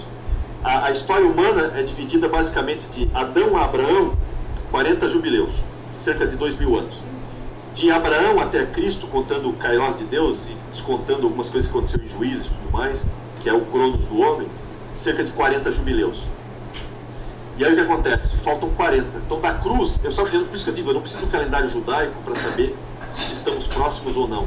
Eu preciso da cruz. A cruz marca a virada do 4º para o 5º dia. É só você olhar o padrão do Cordeiro Pascal. Lembra? O Cordeiro é escolhido no dia 10. Dia 10. Aí ele fica dia 11, 12, 13 e 14. 4 dias na casa. 4 dias na casa. E ele é morto no dia 14, no crepúsculo da tarde. Crepúsculo da tarde é quando o sol se põe. Sol se põe é viração do dia no calendário judaico. No nosso é meia-noite, mas no calendário bíblico, a viração do dia acontece o quê? No pôr do sol. Então o que acontece? Jesus é o Cordeiro conhecido antes da fundação do mundo, que é o dia 0. Aí vem a fundação do mundo, que são 7 dias. Cada dia é 1000 anos, né, da história humana. Então, 1000 anos do primeiro dia, 2000 anos do segundo, vem Abraão, 3000 anos vem Davi, mais 1000 anos, Jesus encarna um pouquinho antes de fechar esses últimos 1000 anos. Por quê? Porque é o dia da viração do dia. Porque ele tem que crescer aos 33 anos, né? Ele cresce, constrói seu ministério para que a cruz marque, porque o Cordeiro tem que morrer quando? Na viração, né? No crepúsculo da tarde. Então a cruz marca a viração do 4º para o 5º dia. Por isso que eu digo, não preciso do calendário judaico. A cruz é o meu calendário. Então o que acontece? Se a cruz é a marcação do 4º para o 5º dia, porque Jesus não morre só no dia da Páscoa. Jesus morre dentro do Kairos de Deus no período que o Cordeiro tinha que morrer, né? Na história humana. E aí o que acontece? Falta o dia 5 e o dia 6, porque o dia 7 é o reino milenar. É o milênio. Então dia 5 e o dia 6, 40 jubileus. 2000 anos. Como eram os outros. No Kairos de Deus. Bem, se a cruz, quando é que foi a cruz? A gente não sabe o ano exato, tá? Você vai encontrar estudos falando do ano 26, ano 30, ano 33. Por causa daquele censo, tem uma série o censo de Herodes, né? Que foi feito, aquela contagem das crianças foi no ano -4, né? Então tem problemas de calendário aí. Mas estamos chegando por volta de 2030, quer dizer, está fechando os 2000 anos, está fechando os 40 anos. E o Johnny, tanta coisa acontecendo, gente. Eu vou dizer para vocês, Jesus volta em 3 anos. Que é isso? Volta em 3 anos. Sabe por quê? É lógico que isso é uma brincadeira, tá? Senão o pessoal vai postar pastor da data. Eu estou brincando. Pastor da data. Por quê? Porque se aconteceu o Pentecostes, a descida do Espírito, em Atos capítulo 2, e naquele momento que Pedro vê o que está acontecendo, ele fala: gente, isso que está acontecendo, que vocês estão vendo, é o cumprimento de capítulo 2 de Joel. E lá diz que nos últimos dias, os 2 últimos dias, o Senhor derramaria o teu Espírito e então viria o fim. Então eu gosto de calcular 2000 anos a partir do Pentecostes. Se o Pentecostes foi no 33 e nós estamos com aquele erro de calendário, provavelmente por volta de 2030, cara, se você quer casar, casa logo. Se você tem que acertar sua vida com Jesus, acerta logo, porque eu não vou morrer de velho, não. Eu vou ser arrebatado para a glória. Não dá para marcar a data. No momento que eu marcar a data, eu já errei porque o texto já fala que ninguém sabe, né? Então eu guardo para mim. Eu tenho minhas ideias, mas gente, não está longe. Não está longe. Quão perto? Não sei. Pode levar até algumas décadas. Pode acontecer? Pode. Existe uma margem aqui elástica que pode até ir longe, entendeu? Mas não vou entrar em detalhes aqui, isso é só foro íntimo. Desculpa aí. Maravilha. Dionê, te amo, meu querido. Vamos que vamos. Deus é bom o tempo todo. E vamos largar a galera com curiosidade aí. Onde é que encerra aqui? Aqui. Beijos. Quem abençoar, por favor, me avisa, tá, gente? Eu faço questão de orar. As pessoas ficam com vergonha, mas eu preciso. Eu quero orar por você. Tchau. E tchau. Isso é. Tchau.